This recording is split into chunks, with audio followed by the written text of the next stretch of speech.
I want to talk about time-space. So right now, we are inside of space-time, 3 dimensions of space and 1 of time. So the thing that determines why space is space and why time is just your consciousness. So what this means is that reality can basically be inverted. So the 3 dimensions that you now experience as space, if you were to say die, they would start to change. Instead of experiencing those dimensions as space, they would start to behave as time, and time would start to behave as space. So reality has these 2 sides to it, space-time and time-space. The movement between these 2 sides of reality is just intercontextual, meaning the only thing that's really changing is the context in which you are experiencing information itself. Let me show you an example of an intercontextual shift. So right here, you've probably seen this before. This dancer, to some people who see it, it will look like she's rotating clockwise, and to other people, it will look like she's rotating counterclockwise.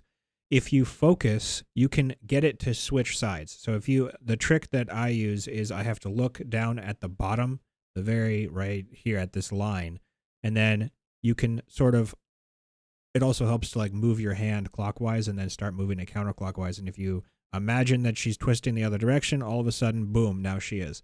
So what's happening is the information that exists within this dancer, it can always be interpreted either way. So she's always spinning both clockwise and counterclockwise at the same time. And all that's really changing is the context in which you are experiencing that information. Space-time and time-space are pretty much exactly the same. Space-time and time-space are always existing, one and the same. The only thing that's actually changing is the context in which you are experiencing the information. One of the ways to change that context is by dying. Another way is through intense meditation. You can also take certain psychedelic compounds and you can sort of start to dip your consciousness into it, or if you take enough, you can completely dip into it. That's why a lot of people who smoke a ton of DMT say that they've gone to another dimension, because they kind of have. The implications of time-space get more significant the more you understand what time is. Time is not something that's physical. It's not something that you can touch. Time is kind of just the abstract point in terms of continuity where you are. If you try to think okay, well, why am I right now instead of 5 minutes ago or 5 minutes into the future? If the present right now was 5 minutes into the future, everything would still make sense. I would have memories of the past 5 minutes. So why am I now rather than some other time? But the answer can only really be metaphysical in nature, because time is not a physical construct, which means time-space would have to be a metaphysical realm, since it's made out of 3 metaphysical and only 1 physical, whereas this side of reality that we're on right now would be 3 physical, 1 metaphysical.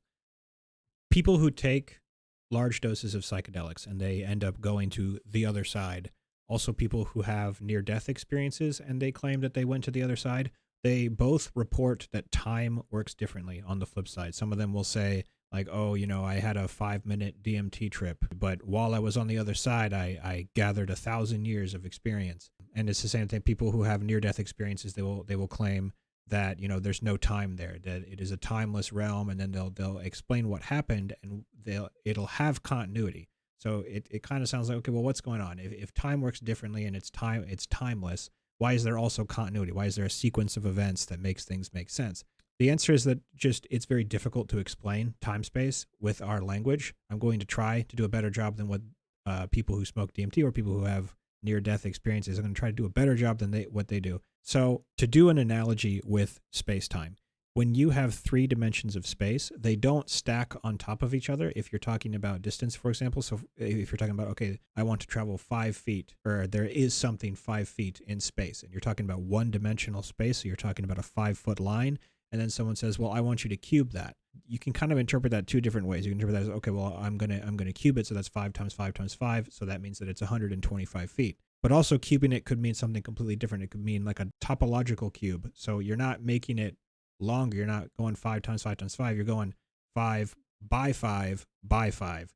So now you have a 3D cube, and it's not like just a longer line. Time space, you have to think about the extra time as being analogous to that. So when someone goes into time space and they say like, oh, I was only there for 5 minutes, but it felt like 1,000 years, that's a little bit misleading. What's actually happening is they're not experiencing 5 minutes, they're experiencing 5 by 5 by 5 minutes. They're experiencing 5 minutes cubed. Very difficult to explain. Someone who has experienced that, trying to they come back to space-time and they're trying to explain what that feels like, impossible. Our language is not built on top of that type of experience. So it's tough to reference it.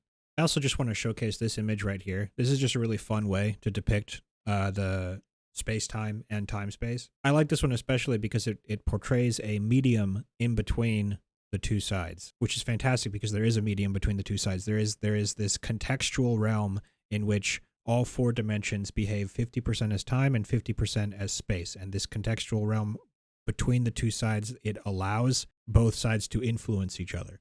It behaves as a substrate that contains like metadata between the two sides of reality. I should also have mentioned before that time-space is the real world. I did mention that it's more real than this side of reality, but time-space, you have to think of that as the real world, and space-time is being simulated by time-space. In the same way, time-space is also simulating space-time a little bit, so there's two sides to reality, and there is no such thing as base reality. There's like 2 different sides, and they both simulate each other with no base reality, unless you want to consider both of them together as base reality. But anyway, within this simulation, there is a substrate, a medium between the two that contains a lot of metadata. This substrate between the two sides can be interfaced with, and you can pull information from one side to the other. You can do all sorts of stuff. People who practice and get really good at it, you could consider them to be psychic.